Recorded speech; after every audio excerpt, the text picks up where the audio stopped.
বিধানসভা নির্বাচনে এই 2026-এ বিজেপি নিশ্চিহ্ন হয়ে যায় পশ্চিমবঙ্গ থেকে। 2026-এ 26টা ভোটও পাবে না, তার শুরু হয়ে গেছে। যেভাবে বিজেপি তাড়া খাচ্ছে চতুর্দিকে, মানুষ জাস্ট ফুসছে যে জনসাধারণকে বোকা বানিয়ে টুপি পরিয়ে বিজেপির যে রাজনীতি, বারবার আমরা যেটা বলি যে এই বাংলায় কিন্তু এই ধরনের রাজনীতি চলেনি বা চলবে না। শুভেন্দু যে পথে যায়, বঙ্গ বিজেপি আজকাল সে পথে যায়। তো এর আগে মহেশতলার ঘটনা আমরা দেখেছিলাম যে এই শুভেন্দুবাবু মন্দির থেকে তারা খেয়েছিলেন। এবার বিজেপি বিধায়করা যারা গেলেন বা এমপিরা যারা গেলেন, তাদের তো 5 বছরে তাদের মেয়াদকালে দেখা যায় না। মানুষের ভোট নিয়ে এরা গদি দখল করে, মানুষের মন দখলটা তো কাজ দিয়ে করতে পারে না বিজেপির লোকেরা। তো এখন যেটা করছেন মুখ্যমন্ত্রী মমতা বন্দ্যোপাধ্যায়, যেই শুনেছে কার্নিভালের পরের দিন উত্তরবঙ্গ যাচ্ছে এবং প্রচুর সামগ্রী ত্রাণের নিয়ে যাচ্ছে, মানুষকে পুনর্বাসনের ব্যবস্থা করছে এবং যথাসম্ভব আর্থিক সাহায্য দেবে।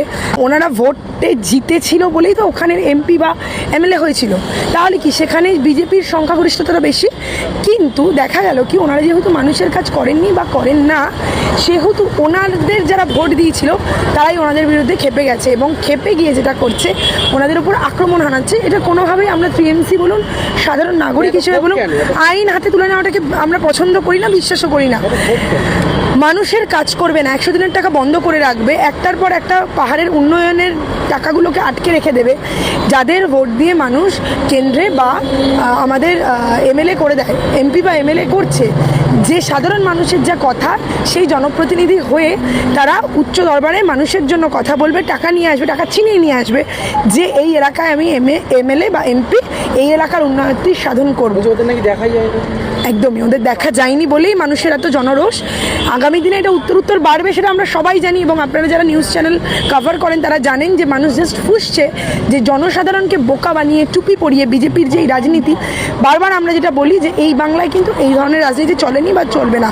বাড়ির একজন মাথাকে ধরে একটা থোকের টাকা দিয়ে দিলাম, সেই বাড়ির সমস্ত ভোট বিজেপিতে দিয়ে দিল, এটা কিন্তু বাংলায় চলে। এই 2026-এ বিজেপি নিশ্চিহ্ন হয়ে যায় পশ্চিমবঙ্গ থেকে। 2026-এ 26টা ভোটও পাবে না, তার শুরু হয়ে গেছে। যেভাবে বিজেপি তাড়া খাচ্ছে চতুর্দিক থেকে, ভীষণই দুঃখের। মানে আমি বলবো জনসাধারণকে একটু ধৈর্য ধরতে। মাননীয় মুখ্যমন্ত্রী আপনাদের পাশে আছে, আপনারা যেখানেই ভোট দেন না কেন। আমরা শুধু সময়ের অপেক্ষা মুখ্যমন্ত্রী চেয়ারটা চতুর্থবারের জন্য মাননীয় মুখ্যমন্ত্রী মমতা বন্দ্যোপাধ্যায়ের হাতে তুলে দিতে। একটা সাধারণ নারী হিসেবে আমরা সেফ ফিল করছি এই বাংলায় এবং চারবার রিপোর্টে দেখা গেল কেন্দ্রের যে আমরা প্রথম স্থান অধিকার